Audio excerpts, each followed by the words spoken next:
So let us pay respect first.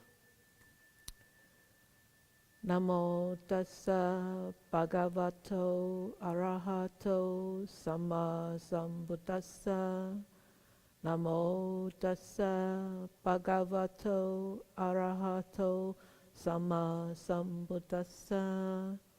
Namo tassa bhagavato arahato samma sambuddhassa. Okay, so we will continue to explore the Dhammapada, and this is the 8th session. So, so we have, Dhammapada means following the footsteps of Dhamma. And so we have done these many already. So last month we did follow the Dhamma. So as you all remember from last month or last session, or if you have refreshed, we do have reflections which we will share. So last month we studied that there are different definitions to the word Dhamma. Dhamma, but the most commonly used one and the most appropriate is the nature of existence of all phenomena. That is the truth pertaining to the existence of phenomena or human life, animate or inanimates. And or even a tool like this. There is a Dhamma to this tool. That means the lifespan of this gong, of this meditation gong. But and then there is another definition of Dhamma is the teachings of the Buddha. So so there are different ways to approach the Dhamma, as we have studied last time. There are 3 ways. The first way is to study the theory, study the book, or watching videos, or listening to audio talks. Those we call that pariyatti, the theory. And then after studying the theory, we start to think about it. We start to try to understand. We absorb it, and we put it into practice, and we call it patipatti. And then because through practice, we start to have this insight. Because we penetrate into the theories, we penetrate into our understanding, then through this experience, we realize what the Buddha has taught, the truth pertaining to existence, especially our own existence, and we call that experiential realization. That's good. We call that pativedana. So there are 3 ways to approach the Dhamma, the teachings of the Buddha, or the truth of existence. So we talked about that last time, about Dhamma. And we talked about following the Dhamma. So reflections on following the Dhamma, I put out last time is which part of the Dhamma. That means I really didn't put it right, but I think the best way to look at it is in all the teachings or in the Dhamma, which has the most influence on you. And then the second part is how does it influence you? And then the third part is how often can you walk the talk? That means what you have learned, can you practice it?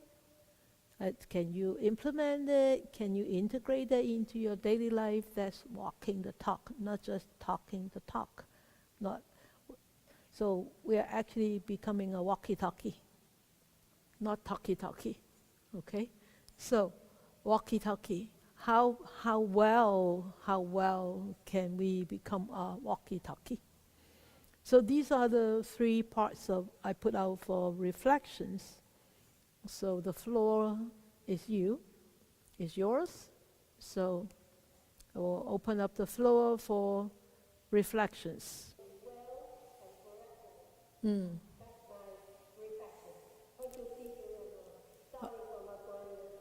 Okay, good. Thank you. Um, as you all know, we have problems with AV, so I need to screen in order to really try to catch the audio coming through the speakers. I think I can catch about 80%, but good. You talk about the pairs.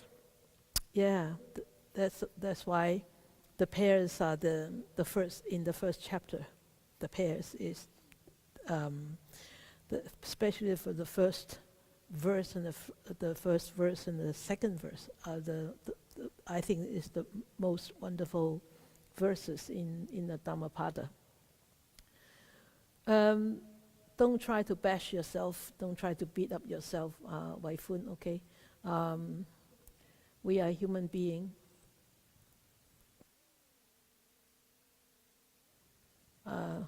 We are human beings, and as long as you try your best to continue walking the path, as long as you try your best to develop that mindfulness, don't start beating up yourself if you have made the mistake. But if you are intentionally make that mistake, if you intentionally do something and that is a mistake, then you need to beat yourself up a little bit. If you don't, then you will repeat that mistake again later on, because you are intentionally doing it. So that is the difference. Okay. Okay. Good. Anybody else?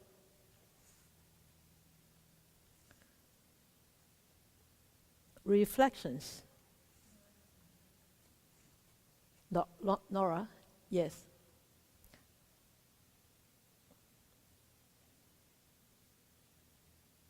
Okay, sorry, can you hear me? Yes. I think what struck me, from years of studying the Dharma is the law of karma. Mm. The fact that, we're responsible for what happens to us. Yes.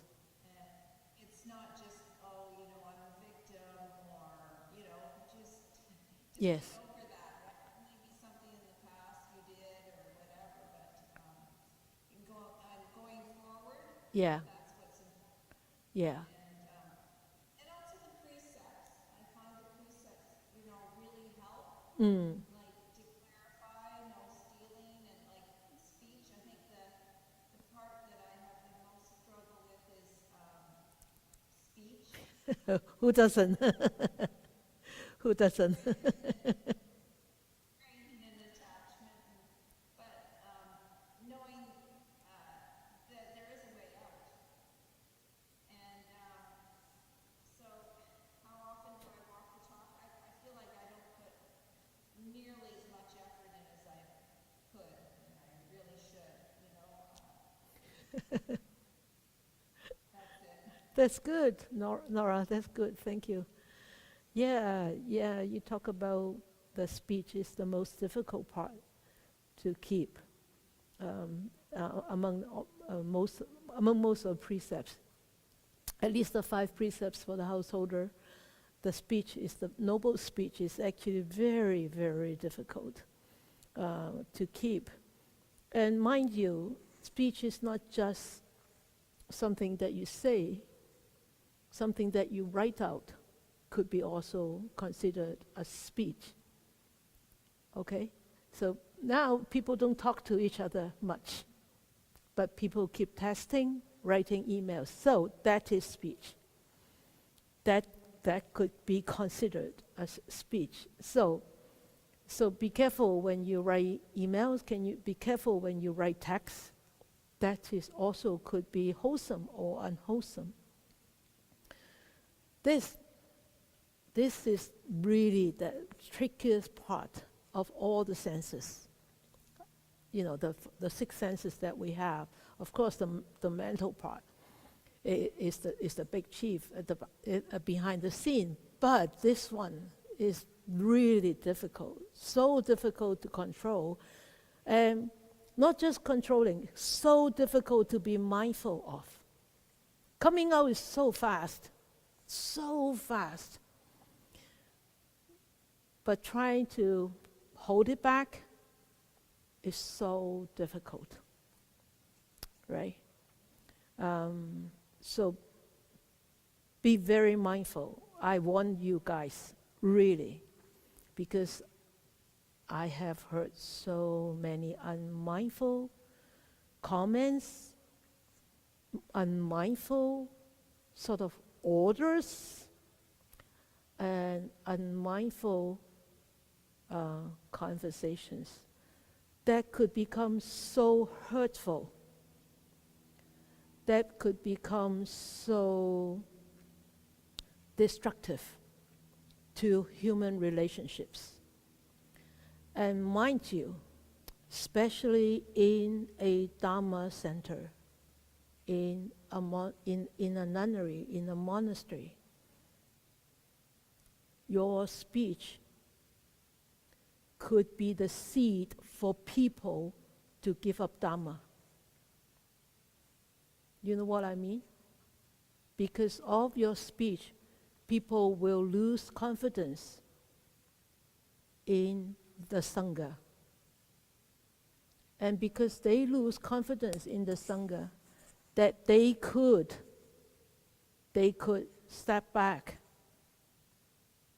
from practicing the Dhamma. So be extra vigilant in your speech. Sometimes you don't know. You really don't know. You may not think it is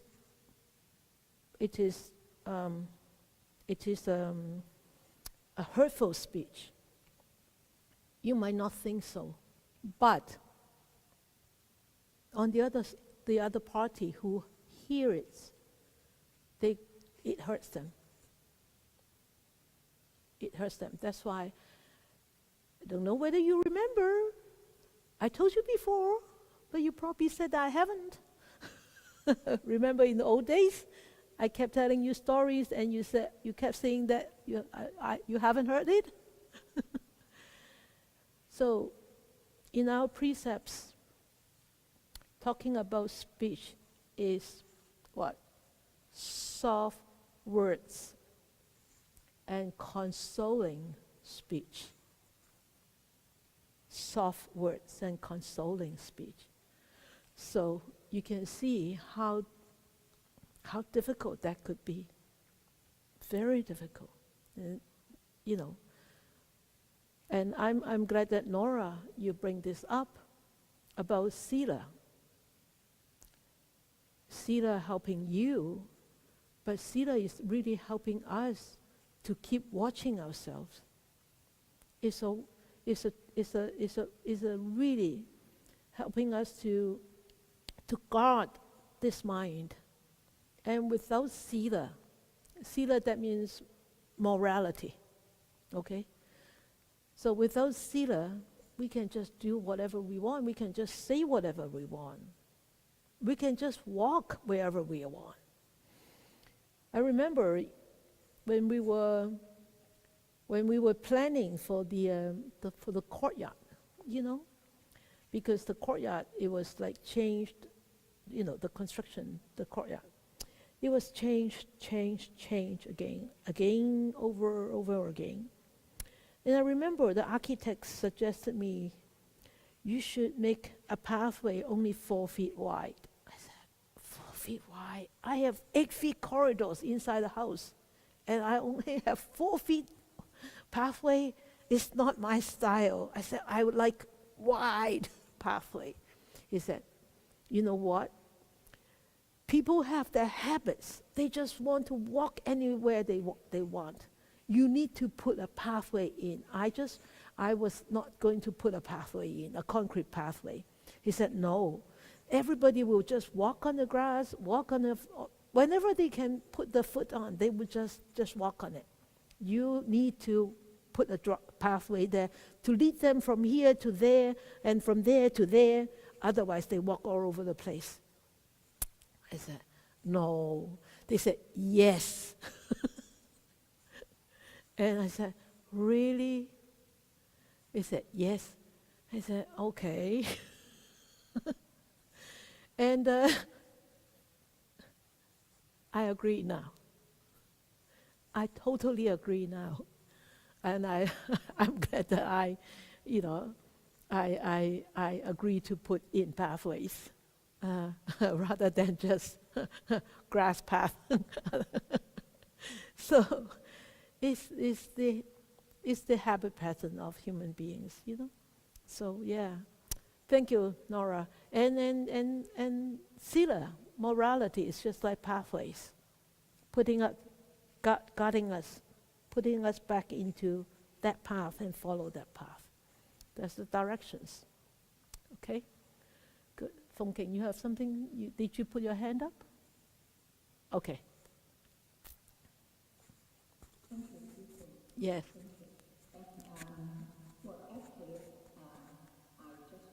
Yeah. Mm. Good. Good. Good. Good. Good. Good. Thank you. Good. So, you talk about meditation that is experiential realization, right? You experience that and then you start to understand more. You realize that I need to pay more attention in this aspect. I need to change. I need to correct myself more in here. So that is realization, and that is because you have that experience. So that's great, good. So Irene, from the Bay Area. Yes, hi.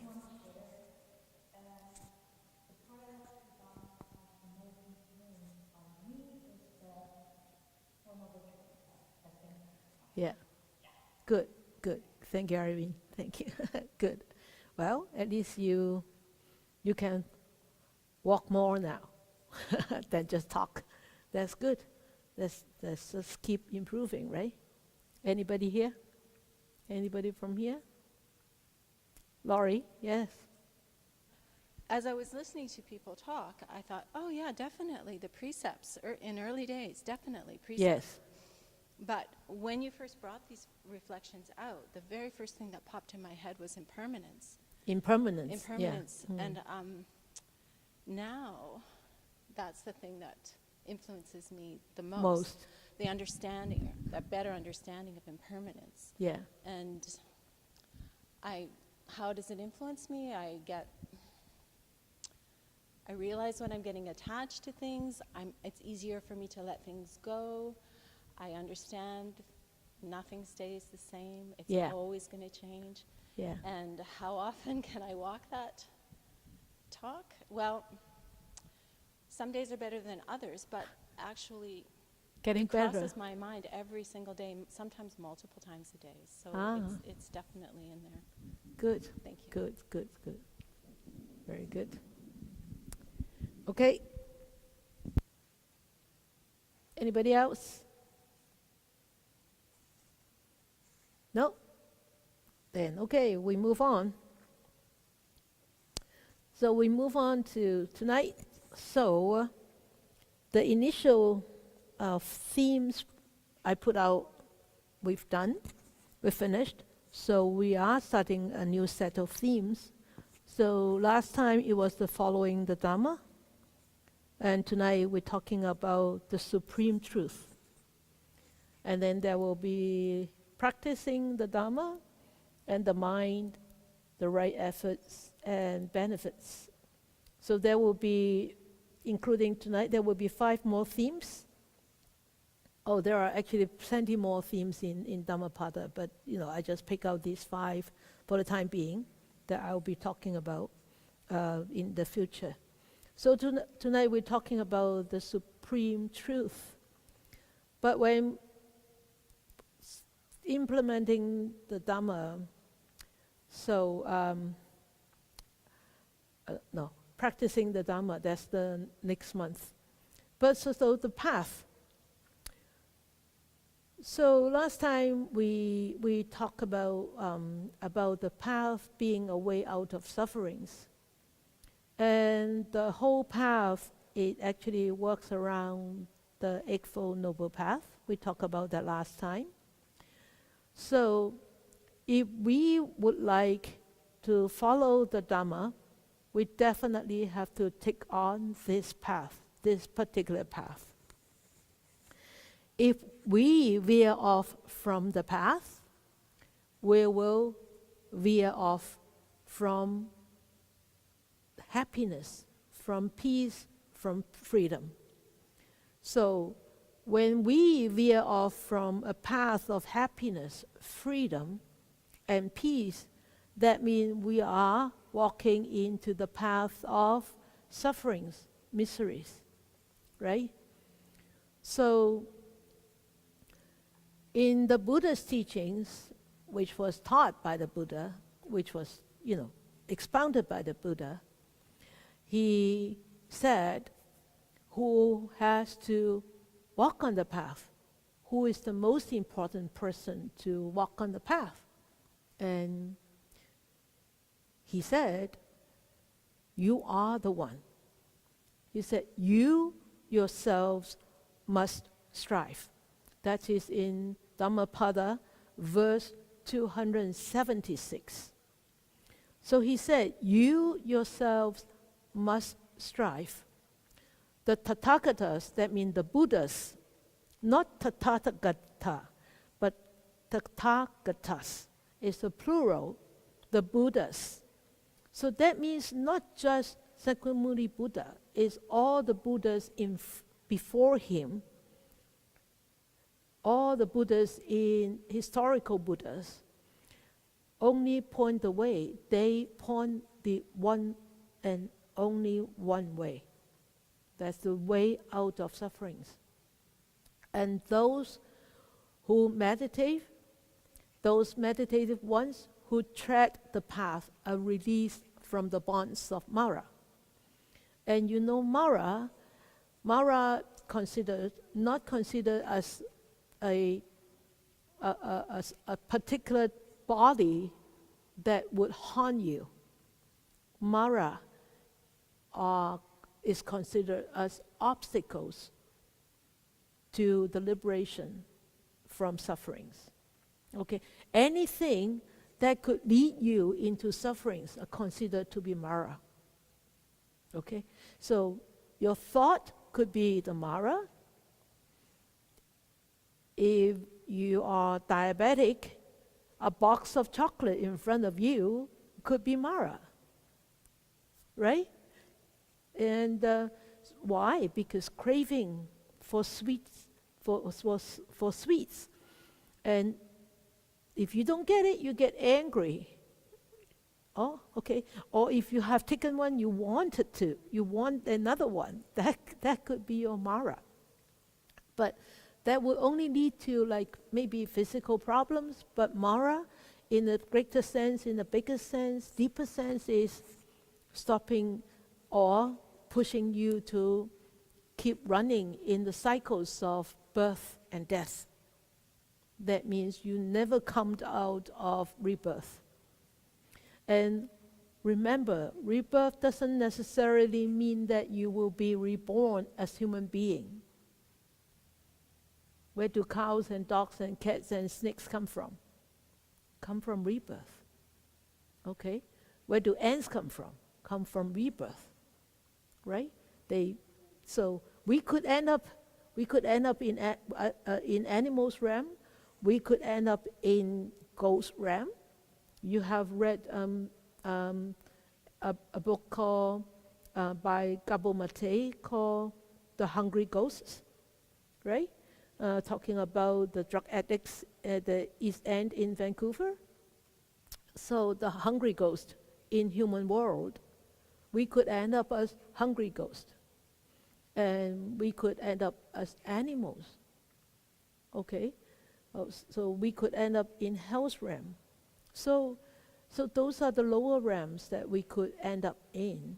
So Mara is the trick. Okay, Mara could be the causes for our rebirth in those lower realms. So you yourself must strive. You are your own master. You have to strive on and stay on this path to liberation. And what happened? What happened when you walk on this path? And that is 275. And he said, walking upon this path, you will make an end of suffering. And having discovered how to pull out the thorn of lust, I expound the path. We actually looked at these verses before. We have looked at these two verses before. So, in this verse, he says, following this path, you will make an end to dukkha, an end of suffering. That means we will be happy. Without suffering, then we will be happy, right? Suffering and happiness are two sides to a coin, right? Duality. So who told us about this path to happiness, to liberation? The Buddha. But was this created by him? No. It was there all the time, but it disappeared. So when the Buddha was born and he attained enlightenment, he rediscovered this truth. And so when he started to teach the Four Noble Truths and the Eightfold Noble Path, so he revived this to bring these teachings back to life. So we are lucky that we, 2,600 years later, we can still encounter the teachings of the Buddha. We are very fortunate. So how can we then be released from sufferings? By what? By understanding the supreme truth. So this supreme truth is where we look at Dhammapada. There are actually many verses. So I pick out a few verses today to look at this. And he said, before looking at this, what he talks about this supreme truth, what is the content of this supreme truth? He said, better it is to live one day seeing the supreme truth. You see how precious this supreme truth is. The Buddha said, better it is to live one day seeing the supreme truth than to live 100 years without ever seeing the supreme truth. We are so fortunate. We hear about the Dhamma all the time, and especially us being monastics. And you folks, some of you folks are so close to us, and come to Po Lam every day, and some of you come once in a while, but still you see this truth. But are you able to remind yourself about this truth? Are you able to appreciate the truth? That's the very important point. Okay? So, as I always say, the length of life is really not crucial. But how you use that length of life is very crucial. It's very important. And during this length of life, are you able to make full use of this length of life to start seeing the supreme truth more and more? And why do we need to see this supreme truth so badly? Because by seeing this truth, we start to understand it more. And by understanding it more, we allow us to really see what governs our life and how we can turn our life around. Not turn our life around to a worse life, but to a better life. Not just this life, but future life. Okay? So, and not just for us ourselves, but you have heard from reflections or from reflections from before is not just for ourselves, because we are better and that we will have a better relationship with our families, with our friends, and because we are better, at least the world around us will be better. And if we are powerful enough, strong enough, we can spread this better to a bigger space, further on. So we can definitely, totally influence, make an influence to our families, our communities, and hopefully our society, and hopefully to the world, you know. So I want to share with you the story that is relating to this verse. Is there's this woman called Bahu. I just use Bahu because, you know, this Pali names are very long, okay? So Bahu has many children, and she when she get older, she was very, very well off. When she gets older, her children wanted her to actually divide all her inheritance. But she didn't want to. She wanted to, you know, they can have the inheritance when she dies. But the children kept on persuading her, and eventually she gave up. She divided her inheritance, and she, you know, give each children their own share. She didn't leave anything to herself. She thought, after I gave them the inheritance, they will look after me when I get old. Sadly enough, when she got old, she started living in, you know, with the sons and with the daughters, and then the first place that she went to was her oldest son. And the oldest daughter-in-law said to her, "Why do you come to our place all the time? As if that we have double your shares of inheritance." It was very hurtful, right? So she moved on to the second son, to the third daughter, and the fourth son, and so on and so on. Everybody said the same thing. So they didn't like her coming to their household. Eventually, Bahu became so disappointed. She said, "Wow, I raised these children. And when I get old, they wanted my money, they wanted my inheritance, and I gave them their shares, and they didn't want to look after me." So eventually she decided to renounce and became a nun. Then she went to the Buddha and asked for a meditative tool. So the Buddha gave her a tool, and then she meditated on it. And she meditated. And then one night, the Buddha, in his deep meditation, actually noticed that Bahu was ripened to receive the teachings and ripened to get enlightened. So Buddha, of course, used his supernatural power and sat in front of Bahu, right? And radiate his light out.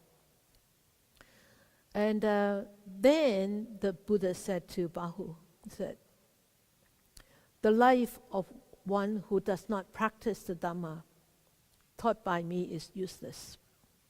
even if he were to live for 100 years. So exactly this, the same words like this, but because through different translator, they use different terminology or put them into different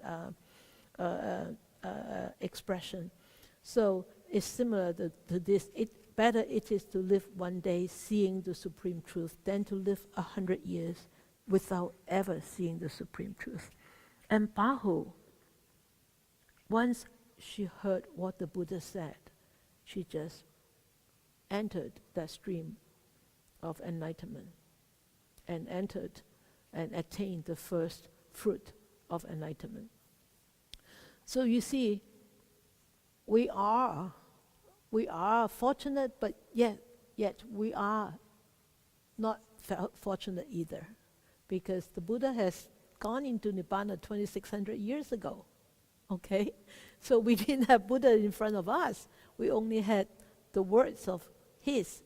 But still, we are way much fortunate than many others. So what is that law? What is that supreme truth? What is that supreme truth? That very important points we need to see through in order to be detached and liberated. So in the supreme truth, there are three parts to it. We call them the three Dhamma seals. First is, all conditioned things are impermanent. The second is, all conditioned things are unsatisfactory. The third truth is, all things are not self.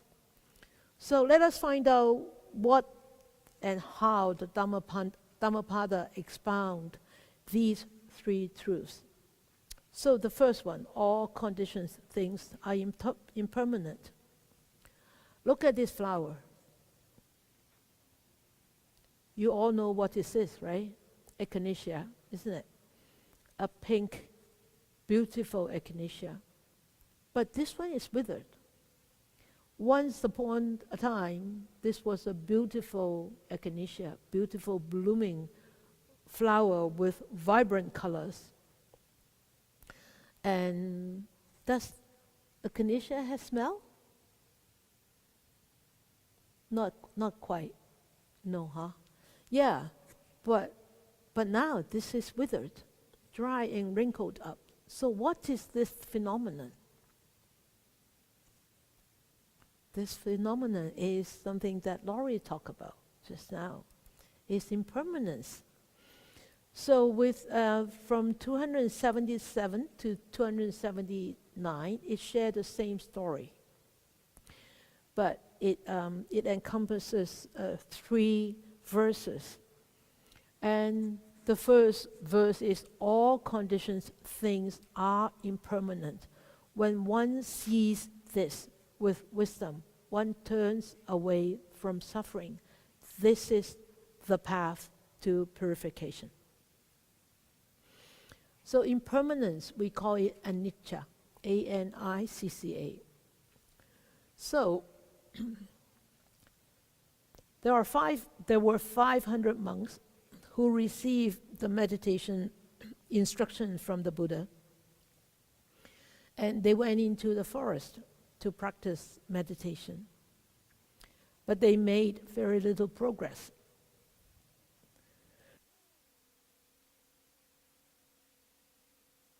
So they returned to the Buddha to ask for another subject of meditation, which would suit them better, so that they could practice better.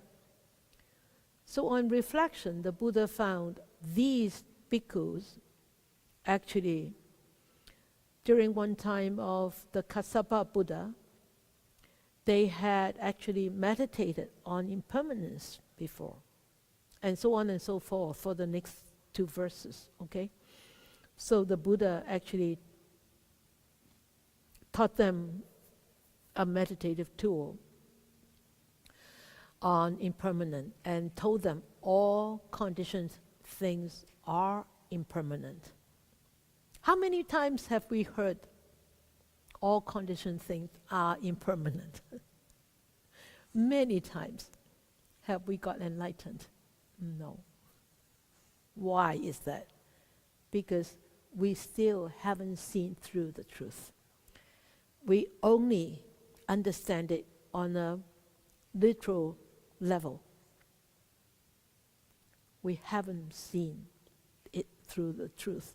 So let us look at all conditions. Things are impermanent, anicca, it says.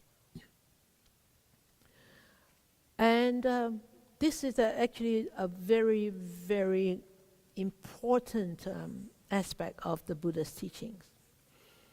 And we can actually start to look at it from a seed.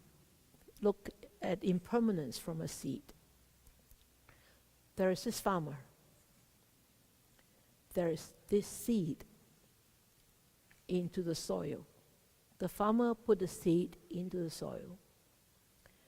And then, with the sun, with the rain, and of course with fertilizer and the right soil, the seed will sprout into, become a seedling, right?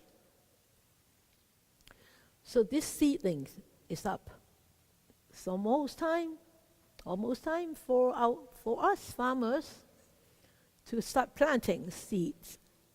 So seedling, when there is seedling, you still need this rain and sun and care from the farmer, from the sun, from the universe, to give the seedling all these nutrients before it will bear fruits, right?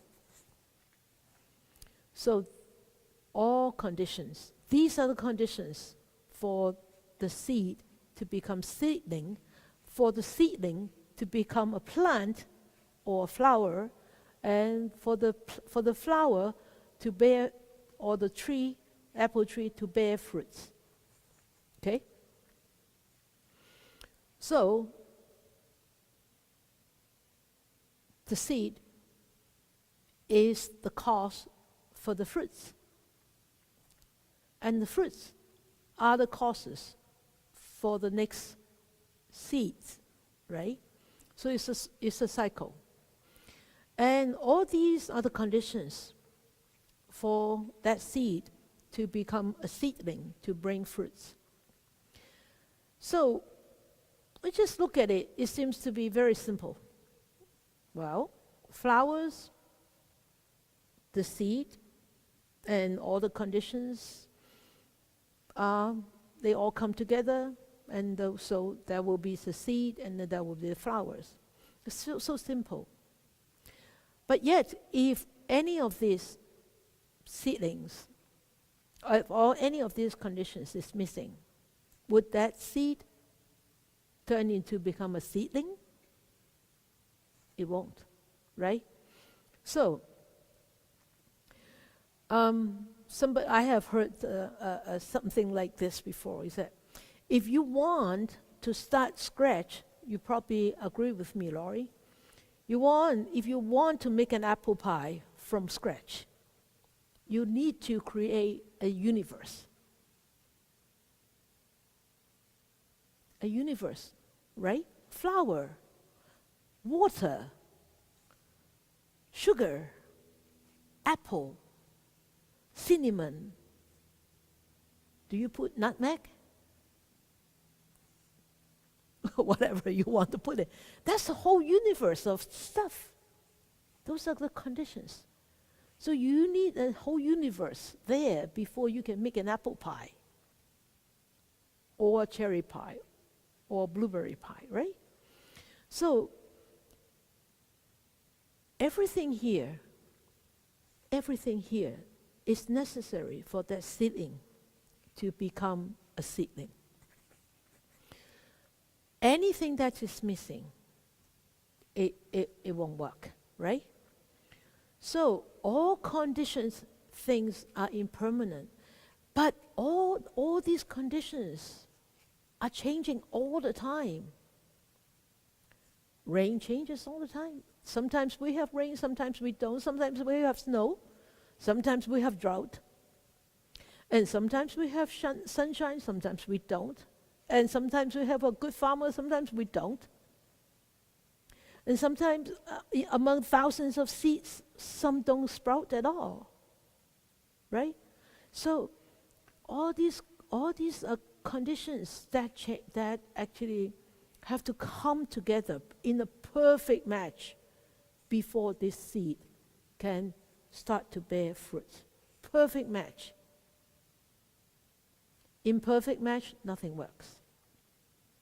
So we have to really look at this. And nature, impermanence, everything starts to change. And if they change for good reason, then it works. If it doesn't, then it doesn't work.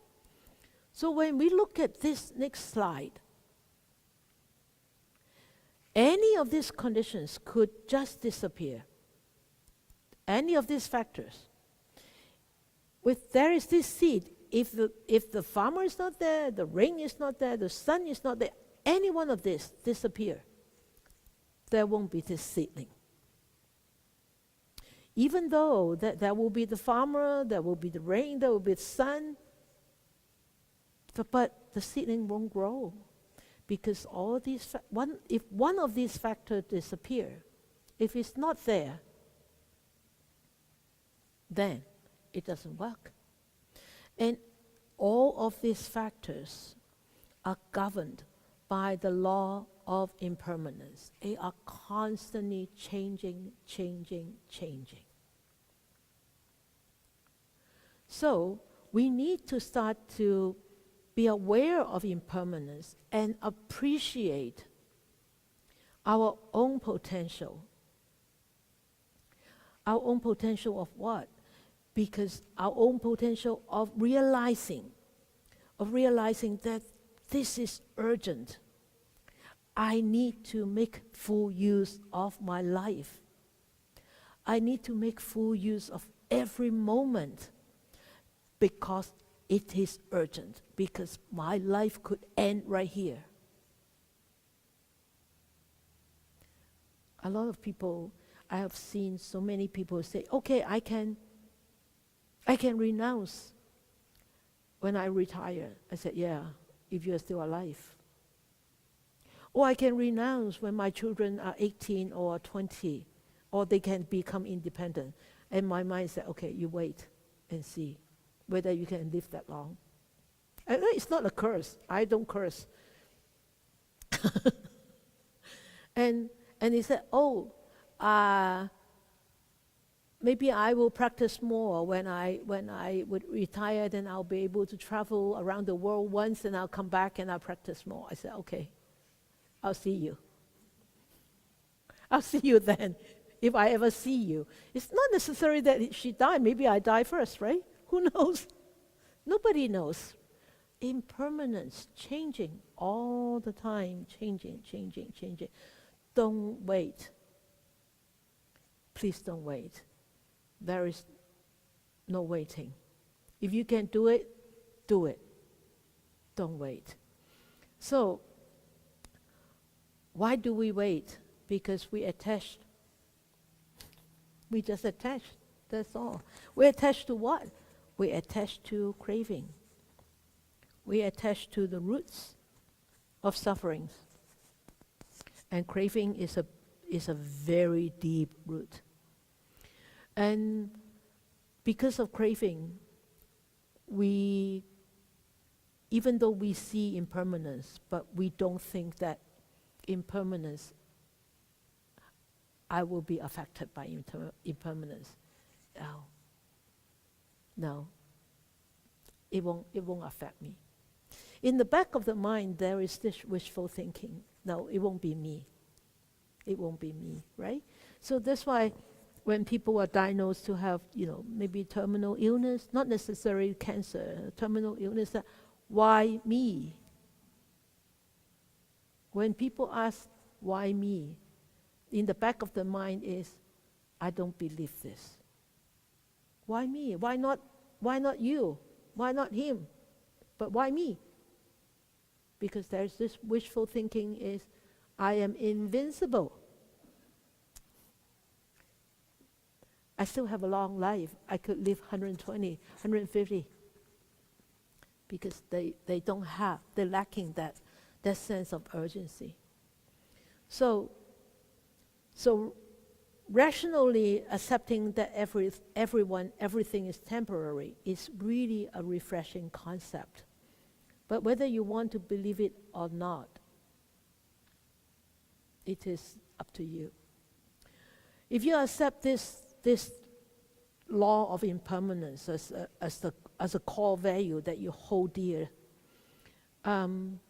you would try to embrace whatever that happens to your life, whether it's sweetness, whether it's bitterness. If it is sweetness, you say it's impermanent. Don't crave too much for it. If it is bitterness, don't worry, it will pass. It's just a matter of time, right? So we each have the capacity to enjoy our life completely, as long as we understand what governs our own life. And we all have an expiry date. Okay, we all have to come down from the shelf one day. But do you know your expiry date? Nobody knows. Unless you are very, very, very deep in your meditation and you develop that supernatural power. So hopefully before we expire, we have a chance to see through that truth and come out of that wishful thinking that I'm invincible. Okay? So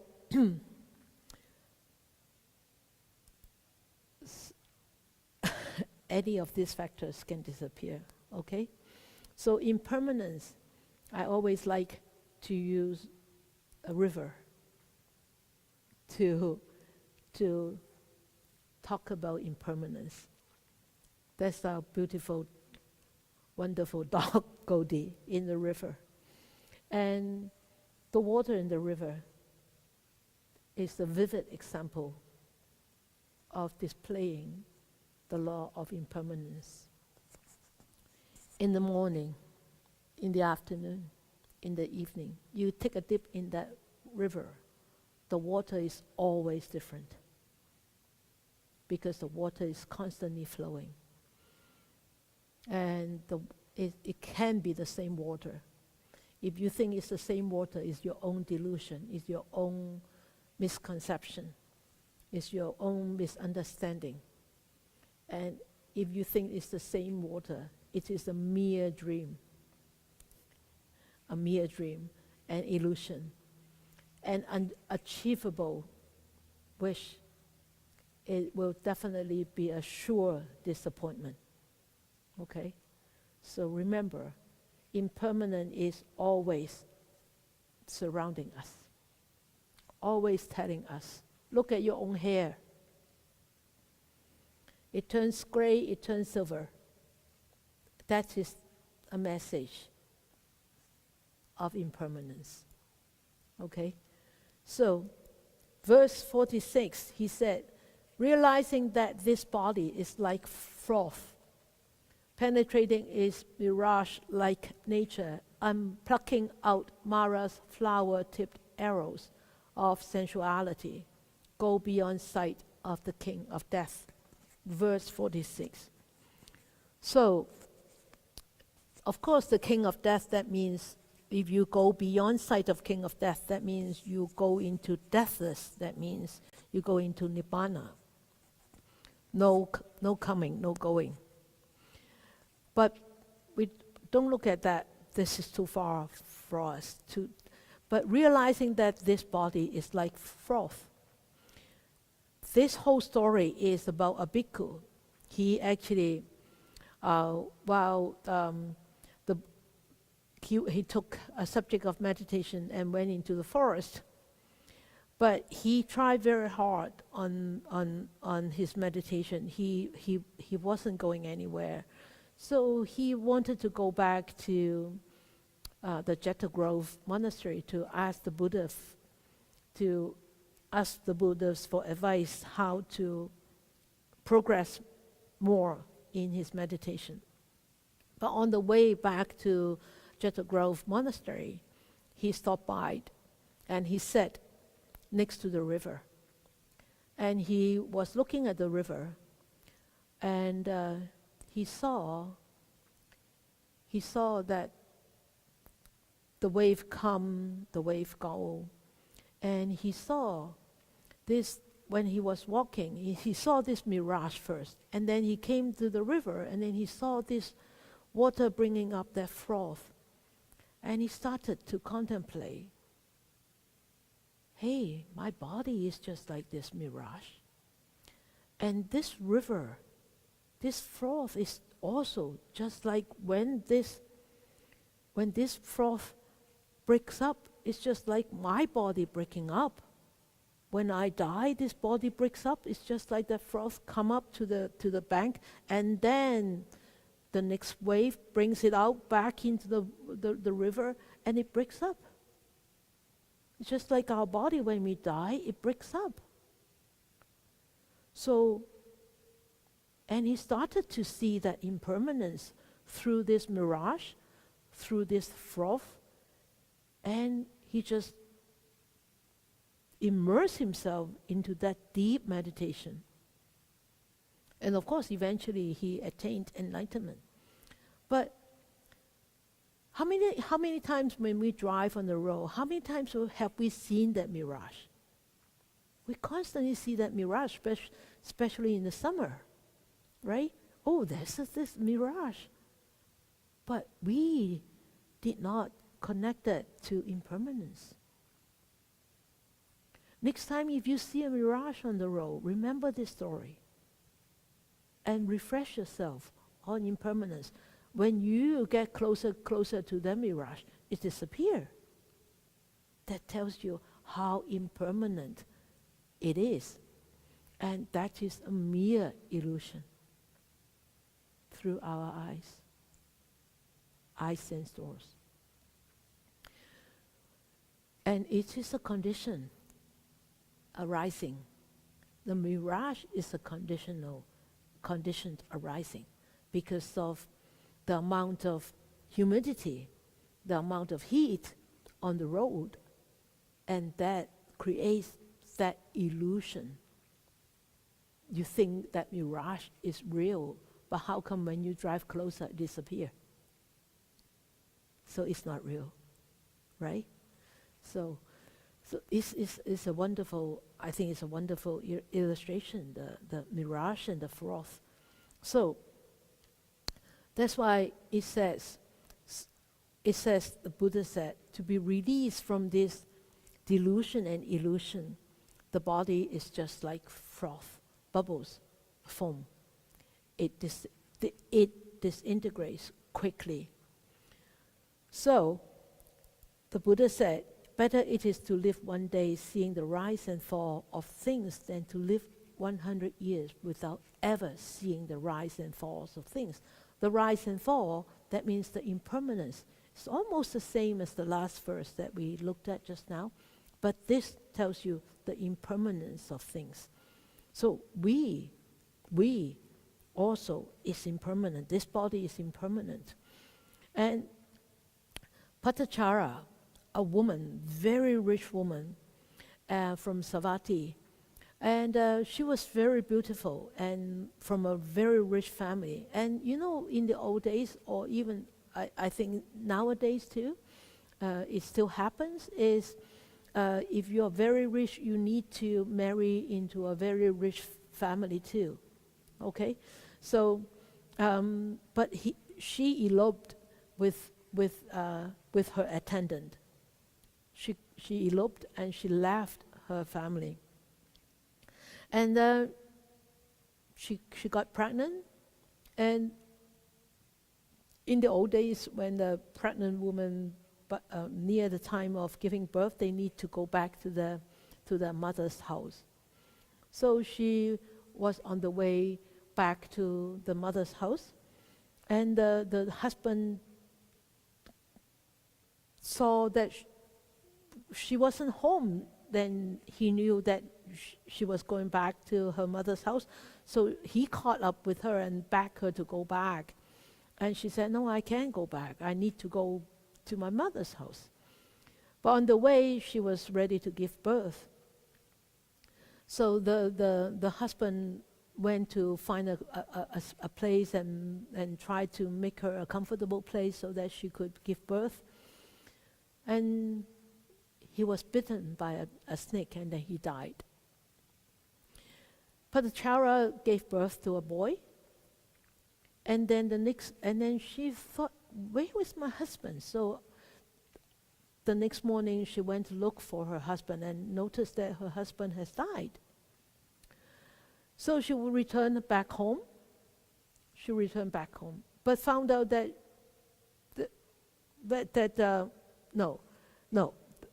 I forgot. No, that was the first child. She went home with her husband. Her husband was not dead, but she got pregnant again.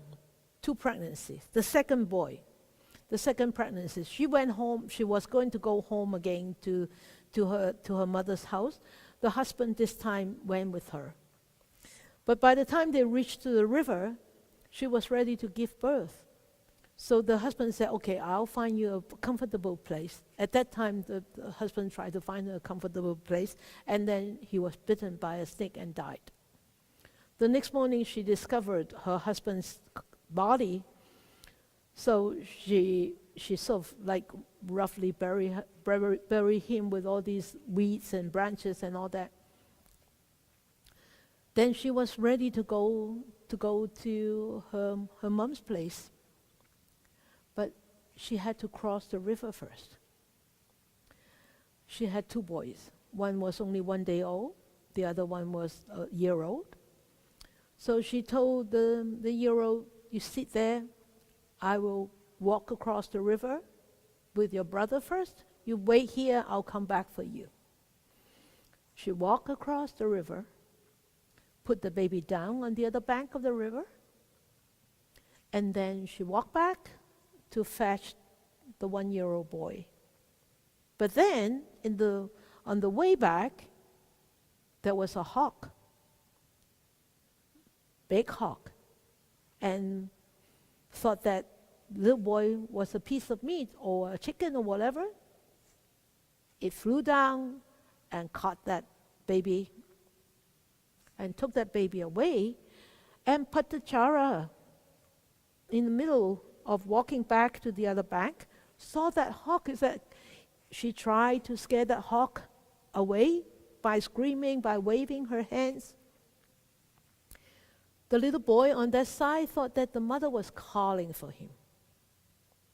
So he started walking into the river. And of course, he was drowned, carried away by the river. So Patachara was devastated. She lost 2 boys. But she was still going to her mother's house. And on the way to Savatthi, where her mother's house was, she bumped into some villagers and asked, how are my parents? And the villagers told her, because of the rain, torrential rain, your mother's house was rushed, was flooded. Your parents, your brothers were all killed in the flood. So she was left alone. The whole family died. Her 2 sons, her husband, her parents, her brothers. She went crazy. She went nuts. Crying on the road to Savatthi, crying. And her sari dropped, and she was half naked, running on the roads of Savatthi, lamenting. And then the Buddha was there, and the Buddha asked her to come, but the people stopped her from coming because she was half naked, and they thought that it was too disrespectful. The Buddha said, allow her to come, allow her to come. So they brought her, and then they put her right next to the Buddha. And then she came to her senses and saw that she was half naked. Those people threw her a piece of cloth. She wrapped herself up. And then she told the Buddha the whole story. Then the Buddha said to her, Patachara, have no fear. You have now come to one who can protect you and guide you. Throughout this round of existence, that means samsara, the amount of tears you have shed on account of the death of your sons, of your husbands, your parents, your brothers, is voluminousness. That means huge. It is even more than the waters of the 4 oceans. The tears that you have shed is more than the waters of 4 oceans. Then the Buddha taught her about the countless existence, and she felt relieved. Then the Buddha said to her, one should not think too much about those who were gone, but one should start practicing in order to purify oneself and strive to reach the other shore and be liberated. Then, of course, Patachara heard the teachings. She went into the monastic order. So the Buddha, after Patachara, the Buddha actually uttered this verse: better it is to live one day seeing the rise and fall of things than to live 100 years without ever seeing the rise and fall of things. Even you have a glimpse of moment seeing impermanence, that could be a wonderful moment. Okay? Wow. Okay, so next one. The next one is unsatisfactory, like all dissatisfactions or sufferings or miseries, but in the Pali term is called dukkha. So verse 278, it says, all conditioned things are unsatisfactory. When one sees this with wisdom and turns away from suffering, this is the path to purification. Because everything is changing, impermanent, nothing is fully satisfactory. Because in the back of the mind, we do want good relationship, we do want pleasant situations, we do want pleasant feelings to persist. But sorry, this is not the reality. Reality is impermanence. Reality is any situation could become dissatisfied, and it could become unpleasant. So when we start to see the truth, we start to find a way out, and that is the path to purification. So the Buddha said dukkha, that means dissatisfaction, dukkha. The best word to actually stick to is dukkha, because no English translation could actually really describe dukkha fully. So I like to use dukkha myself. So dukkha, that means dissatisfaction, misery, sufferings, all that, unpleasantness. So the dukkha, basically there are 8 types of dukkha. Birth. Why would babies cry? Dukkha, right? When a baby was born, the first thing they felt was the air is different from the mother's womb. Mother's womb inside is so warm, the outside air is so cold, and that could be very unpleasant for the babies. And then aging, we all agree with that because we have all aged, right? So aging is dukkha. But it doesn't need to be a misery. But aging could be a misery if you don't like it, if you dislike it, if you start to reject it. Okay? And illness is dukkha.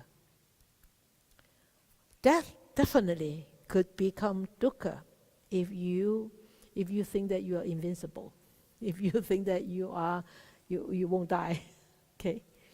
And union with unpleasant, or you encounter unpleasantness, including unpleasant situations, unpleasant people, unpleasant words, and unpleasantness throughout.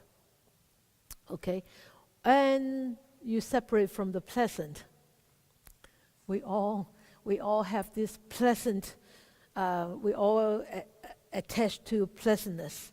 We all like to have pleasant situations, pleasant people, hearing pleasant words, and we hear unpleasant, we don't like it, right? And not getting what we want, and always getting what we don't want. That is dukkha. And the 5 defiling aggregates, that means the physical and the mental challenges that we face all the time. Actually, the last one encompasses all the 7. So dukkha, that means unpleasantness. But these are all very natural phenomena. That are natural stages that we have to go through. We don't have to dislike them. But because we don't understand, or we don't see through, we don't accept the fact that everything is changing, and so are we, and we always forget about it. So when we are hit by any of this, we turn it to become a suffering. It doesn't need to be a suffering. Aging doesn't need to be a suffering. Old age doesn't need to be a suffering, right? You see? Yeah, Thelma is enjoying her golden old age, right? And it doesn't need to be suffering. And we don't need to, as long as we accept it. So we need to learn how to accept it. So that is dukkha. Dukkha. So, and then he said everything is not self. Oh, definitely there is a self. I pinch myself, it hurts. How come there is not self? It doesn't mean that, okay? He said all things are not self. When one sees this with wisdom, one turns away from suffering. And this is the path to purification. Not self, that means nothing is ever permanent, and everything is changing, forever changing. And there is no permanent self or essence can be found in that particular phenomenon. It doesn't mean that we deny the existence of a self, okay? It's just that we call this a not self or a non-self. Let's see what does it mean by anatta. And that means not or without. Atta means self-existent essence. Okay, so what does it mean? That means everything is conditioned. So which one is you? Your hair is you? The eyes is you? The nose is you? No. Everything that comes together that makes this thing, entity, and we give it a name, Sister Jessie. But Sister Jessie is a combination of all these together. And Sister Jessie has this particular nose, particular color of hair, particular color of eyes. If that color of eyes is different, that is totally not Sister Jessie anymore, right? So I want to use one of my favorite to illustrate this anatta to you. My favorite car, Beetle. Okay, so what is the Beetle? Beetle, Volkswagen car. Is this a real Volkswagen car? No, we give this a name. Is the body the car? Or are the wheels the car? Or the steering wheel? Or the batteries? Or the fuel tank? Or the speedometer? Which one we can call it a car? We can't call any of this a car. We don't call any of this a car. But we call the combination of all these a car for convenience. But these are all conditions that come together, favorable conditions come together in the favorable conditions. If any of these are broken, it's not favorable, and it won't make a Volkswagen Beetle workable, right? It can't. So which one is really a Volkswagen Beetle? Which one of this? It's only a part of this, isn't it? So is there really the self Volkswagen Beetle? No. No. So is my hair the real Sister Jessie? No. If the hair of the real Sister Jessie, then why would it keep growing? But whereas the other parts don't keep growing? Why? So why does this hair grow, become white, whereas the other part don't become white? Why do the hair drop when ones get older? But why does this body don't drop yet? So these are all the conditions that come together that make this thing, we call it a car. Any one of these conditions are missing, just like remember the farmer and the seed. Any one of those factors are missing. It's missing. It doesn't create this car. It doesn't bring out a tree. So this is the teaching. The three main core teachings is impermanence. All conditions, dukkha. And there is no true self because they are all conditions. Any one of these is missing, you won't be here. I won't be here. The Volkswagen won't be a Volkswagen Beetle. Yeah, but these three concepts are actually very difficult concepts to really grasp on. But you need to start understanding it more and more by your own experience. You can easily understand that through your meditation experience, because when you meditate, you feel changing all the time, right? One day there will be a wonderful meditation, an hour just go by like a flicker of moment. One day, like, oh gosh, 10 hours gone by, the bell hasn't rung, right? That's impermanent. Why? Because one day your mind is very focused, calm, peaceful. There's no dukkha there. The other day there's a lot of dukkha, pain, or wandering thoughts, crazy, or drowsiness, whatever. Why? Why would that happen? Because things arises, or maybe things you have dealt with, and then you came in and you sit down and all these crazy thoughts coming because of what happened just now. All conditions. So These are very difficult concepts to really see through the truth, and not just see through, but remember to constantly remember throughout your life is not easy.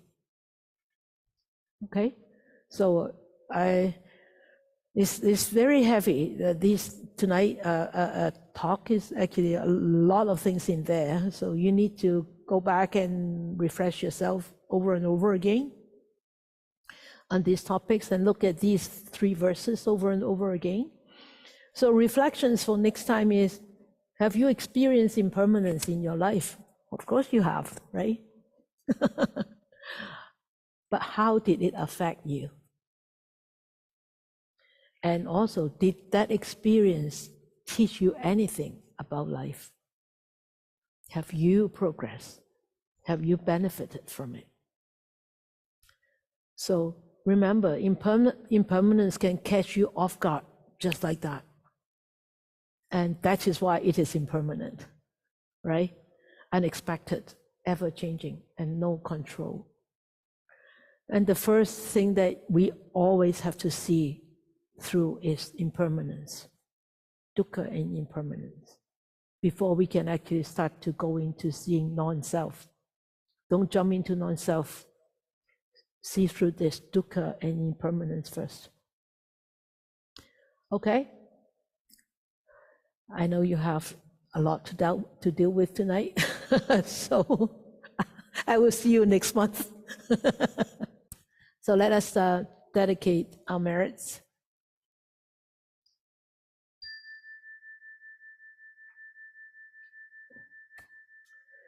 May these blessings extend to all, that we, with all the other living beings, together will attain the Buddha way.